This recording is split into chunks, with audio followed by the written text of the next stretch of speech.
Welcome to Shake and Bake with Jake. Today we have something incredibly special planned out. Now if you've been with us for the past 2 weeks, then you know that Tim and Dale have had some incredible recipes for you to sample and taste.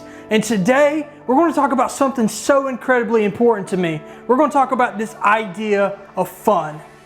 But before we start, I have one question for you. If I gave you $1,000 to spend in one day, what would you do? Now, I know for me, what I would do is I would go to the nearest amusement park and I would ride roller coasters all day long. I would ride them until from sun up to sundown. I would ride roller coasters with maybe 2 or 3 of my best friends. But maybe for you, it wouldn't be roller coasters. Maybe for you, it'd be going to the movie theater and just watching every movie you possibly can in one day, or going out and having a really nice meal, a nice steak with a nice lobster tail and a baked potato. Man, it's making my mouth water just thinking about it. Whatever it is though, I believe that we all like the idea of fun. Fun is something that we naturally think about in most times, but if you've been with us for the past 2 weeks, then you know that we haven't been talking about necessarily the best of times. We haven't been talking about when life gives us, good things. We've been talking about when life gives us lemon and salt and things like that that don't naturally seem good to us. But here's the thing. I believe there's one thing in the kitchen that is so incredibly fun to mess with. Now, I enjoy cooking myself. I'm not that much of a baker, but I enjoy cooking, and one of the ingredients I really look for when I add to my dishes and stuff like that is sugar. Now, one of my favorite ingredients to use in the kitchen is sugar. I love sugar. It's so incredibly versatile. You can use it to make brownies, you can use it to make cookies, you can use it to make a really nice glass of sweet tea. You can even use it to make a really great barbecue sauce with just a little bit of sugar in it. And I love it for so many reasons. I often look for reasons to use sugar in my recipes whenever I'm cooking. But sugar and fun are as great as they really are sometimes. When we're going through bad moments in life, we really don't think about having fun. Sometimes we get stuck in this rut and we think that fun is the last thing that's on our mind. It's in the back of our minds. We don't ever really even have a thought that it would come along. But I do believe that fun is a part of getting through bad times.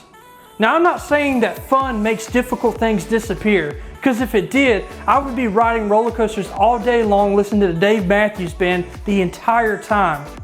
But I do believe that fun has a way of reminding us that feelings are not forever. Now today, we're going to be looking at a really incredible book in the Old Testament called Ecclesiastes. And Ecclesiastes is written by a guy named King Solomon, who was once one of the wisest men who ever walked the earth. And Ecclesiastes is written towards the end of his lifetime, and he's making some final thoughts on life. And in Ecclesiastes chapter 3, we pick up in verse 1, and he says this: "For everything there is a season, a time for every activity under heaven." Basically what he just said is there is a time for everything that happens. There's a time to sleep, there's a time to eat, there's a time to have fun, there's a time to laugh, there's a time to poop, there's a time to pee, all of it. There's a time for every activity under heaven. But I love this verse in chapter 3, verse 4 right here. He says, there's a time to cry and a time to laugh, a time to grieve and a time to dance. Now I love the phrasing that King Solomon had in mind, because I believe he kind of had a formula for what he was going for. If you notice that he said there was a time to cry and there was also a time to grieve. But then he followed it up with something really positive like, hey, there's also a time to laugh and there's a time to dance. See, I believe what King Solomon was trying to communicate was that there's a time for bad things to happen in life, and there's a time for good things to happen as well. Now, I know as humans, we never want bad things to really happen in life, but we have to be realistic and understand that bad things do happen. And 2020 has never been a better example for bad things happening. If I had to ask you to describe 2020 within a few words, how would you describe it? Maybe you would say you were devastated in 2020, that you experienced grief, that you experienced heartbreak, that you experienced loneliness. Maybe you fell into something that you're not quite sure if you can make it out of. We all know that 2020's had its problems in the first half. I mean, man, Kobe Bryant passing away in February, COVID-19 and everything that's happened with it, proms being canceled, graduations being changed, All these things have been affected by COVID-19, and even as recently as what's happened with George Floyd and Breonna Taylor and countless others who died unjust deaths. 2020's been hard in the first half. But here's the thing. What if we got to decide how the second half felt and looked for 2020? Because we're at the halfway point of the year right now, guys. And I love great sports stories and all that comes with it. And I think of so many great teams I've seen over the years that had a terrible first half. That everything looked down, looked like they were about to lose out, and then they came out in the second half and something changed. I remember, I'm a big Duke fan, you guys know that. I remember one year Duke was playing Carolina at Chapel Hill, and they got down by 10 or 15 points going into the first half, and everybody was saying Duke didn't have a chance, they didn't have it, they didn't have this, they weren't able to do that. But I remember the second half came around, and something started to change with the team. They started to play defense a little bit harder. They started to shoot the ball a little bit better. It looked like they were having more fun. And eventually Duke ended up winning the game. Now, it was a great moment for me as a Duke fan. If you're a Carolina fan, then obviously it wasn't. But my point is that fun and having a different focus can really help change our perspective. Basically, what I'm trying to say is that fun doesn't fix our problems, it fixes our focus.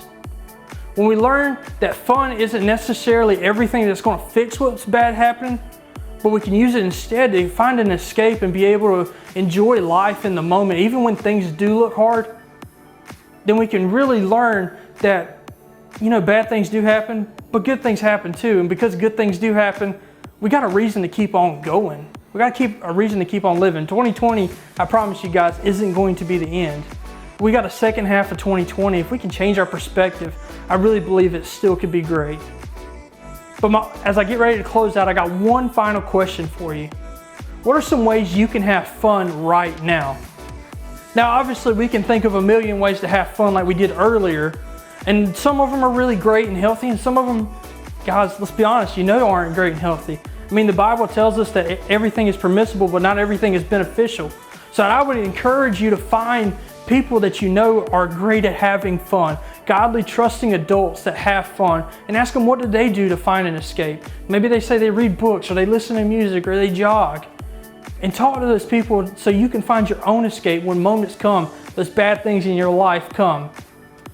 Hey guys, hope you have a great 2020.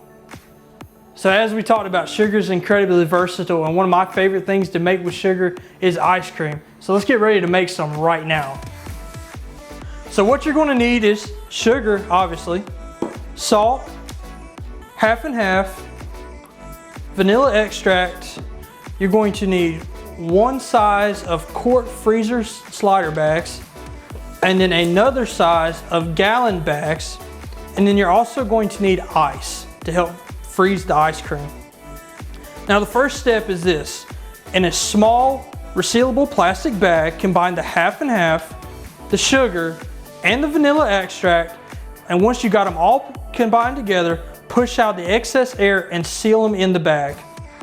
Your next step is going to be to take the quart bag that you can combine the ingredients in and put them into a large resealable plastic bag combined with ice and salt.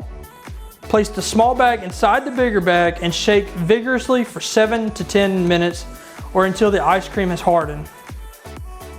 Whew! What a workout. I hope this really paid off, guys, because that was intense. Get a good scoop here. Let's see. And that's amazing right there. Hey, I hope you made this with your friends, maybe your family, whoever you can to share it with. Just enjoy it as much as you can. Hey, make sure to tune back in next week as Morgan's going to close out our series, When Life Gives You Blank.